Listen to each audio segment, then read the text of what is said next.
December 31 இந்த நாள் பலருக்கு பட்டாசு, சிரிப்பு, கொண்டாட்டம். ஆனா கார்த்திக்கு இது ஒரு அமைதியான நாள், ஒரு கணக்கு நாள். இந்த வருடம் என்ன கிடைச்சது, என்ன தொலைஞ்சது அப்படின்னு மனசையே கேள்வி கேட்குற நாள். நகரம் முழுக்க விளக்குகள் மின்னுது. ரோட்டில் மனிதர்கள் ஓடிக்கிட்டு இருக்காங்க. எல்லாருக்கும் எங்கோ போகணும், எதையோ கொண்டாடணும். ஆனால் அந்த கூட்டத்துக்குள்ளே கார்த்தி மட்டும் தனியாக நடந்துக்கிட்டு இருந்தான். ஆஃபீஸ் கட்டிடத்திலிருந்து அவன் வெளியே வந்தான். கையில் மொபைல், திரையில் ஒரே ஒரு mail. Due to restructuring your role is no longer required. அந்த வார்த்தைகள் அவனுக்கு புதுசு இல்லை. ஆனால் இன்றைக்கு அது இன்னும் கனமாக இருந்தது. ஏன்னா இந்த நாள் வருடத்தின் கடைசி நாள். பஸ் ஸ்டாப்பில் நின்னான். காற்றோட பட்டாசு வாசனை கலந்தது. அந்த நேரம் ஒரு குட்டி பையன் அப்பாவை பார்த்து கேட்டான், அப்பா, இன்னைக்கு நாம் 12 மணி வரைக்கும் விழிப்போமா? அந்த கேள்வி கார்த்திக்கோட உள்ளத்துக்குள்ளே ஏதோ ஒன்றை உடைத்தது. 12 மணி. அவனுக்கு அது ஒரு கொண்டாட்டம் இல்லை, ஒரு நினைவூட்டல். இன்னொரு வருடம் முடிஞ்சிடுச்சுன்னு கவலை. வீடு பழைய குடியிருப்பு, 3வது மாடி. கதவை திறந்ததும் வரவேற்றது மௌனம். டிவி ஆஃப், ஃபேன் சத்தம் மட்டும். சுவரில் ஒரு பழைய படம், அம்மாவின் சிரிப்பு.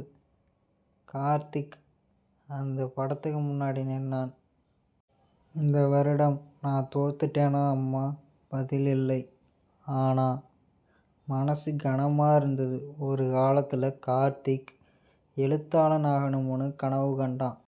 கதைகள் எழுதினான், டைரிகள் நிரம்பின. அப்போ அம்மா சொல்லுவாங்க, நீ எழுதுறது யாருக்கோ ஒருத்தருக்கு பயனாக இருக்கும். ஆனால் காலம் மாறிச்சு, பொறுப்புகள் வந்தது, பயம் வந்தது. இப்போ இதெல்லாம் தேவையான்னு உலகம் கேட்டது. கார்த்திக் எழுத்தை விட்டுட்டான், கனவுகளை ஒத்தி வச்சான். ஆனால் வாழ்க்கை அவனை முழுசாக ஒத்தி வைக்க ஆரம்பிச்சது. இரவு நெருங்குது. வெளியே பட்டாசு சத்தம் அதிகமாயிடுச்சு. மணி இப்போ 11:50 போகுது. கார்த்திக் பால்கனியில் நின்னான். வானத்தை பார்த்தேன். இந்த வருடம் போகட்டும், ஆனால் என்னோட கனவுகளையும் கூட எடுத்துக்கிட்டு போயிடாத. மணி 12. பட்டாசு வெடிச்சது. ஒளி வானத்தை நிரப்புச்சு. அந்த சத்தத்துக்குள்ளே ஒரு கதவு தட்டும் சத்தம். டக் டக். இந்த நேரத்தில் யாரு? கதவை திறந்தான். வெளியே நின்றவர் சேகர் மாமா. வயசான முகம், ஆனால் கண்களில் ஒரு அக்கறை. தனியாக இருக்கியாடா? அந்த ஒரே வார்த்தை கார்த்திக்கோட உள்ளத்தை உடைச்சது. மின்சாரம் இல்லை, மெழுகுவர்த்தி ஒளியில. 2 தலைமுறைகள் ஒரே அறையில் உட்கார்ந்து பேசுவது. சேகர் மாமா கேட்டார், இந்த வருடம் ரொம்ப கஷ்டமாக இருந்துச்சா? அந்த கேள்விக்கு கார்த்திக் எல்லாத்தையும் சொன்னான். வேலை தோல்வி, எழுத்தை விட்டுட்டது. எழுதுறதுனா எனக்கு உயிர் மாமா. ஆனால் வாழ்க்கை என்னை எழுத விடலை. சேகர் மாமா சிரிச்சார். நான் 58 வயதில் என் முதல் கவிதையை எழுதினேன். 60 வயசில் என் வாழ்க்கையை ஆரம்பிச்சது. அவர் மெதுவாக சொன்னார், தாமதம்னு ஒன்று இல்லைடா, கைவிட்டால்தான் தோல்வி. பிறகு அவர் ஒரு பேனா எடுத்து கொடுத்தார். இந்த வருடத்தில் ஒரு வரியாவது எழுதாமல் நீ தூங்கக்கூடாது. ஜனவரி 1. புதிய காலை. சூரிய ஒளி ஜன்னல் வழியாக அறைக்குள்ளே வந்தது. கார்த்திக் டைரியை திறந்தான். கை நடுங்கியது. ஆனால் மனசு எழுத ஆரம்பிச்சது. இந்த நாள் என் வாழ்க்கையில் ஒரு புதிய தொடக்கம். அந்த ஒரு வரி பெரிய வெற்றி இல்லை, ஆனால் பெரிய மாற்றம். ஒரு ஃப்ரீ பிளாக், ஒரு பப்ளிஷ் பட்டன், ஒரு நிமிஷம் தயக்கம், பிறகு கிளிக், ஒன் வியூ, ஒரே ஒரு வாசகர். ஆனால் கார்த்திக்கோட மனசுக்கு அது ஒரு கூட்டம் மாதிரி. பிறகு ஒரு கமெண்ட், இந்த கதையால் நான் தனியாக இல்லைன்னு புரிஞ்சுக்கிட்டேன். கார்த்திக் அழுதான்.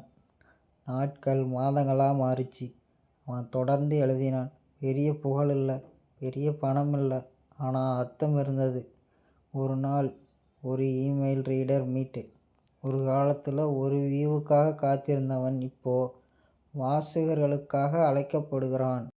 மீண்டும் டிசம்பர் 31 ஒரு சின்ன மேடை முன்னாடி அவன் கதையை வாசிக்க முகங்கள். அந்த கூட்டத்தில் சேகர் மாமா.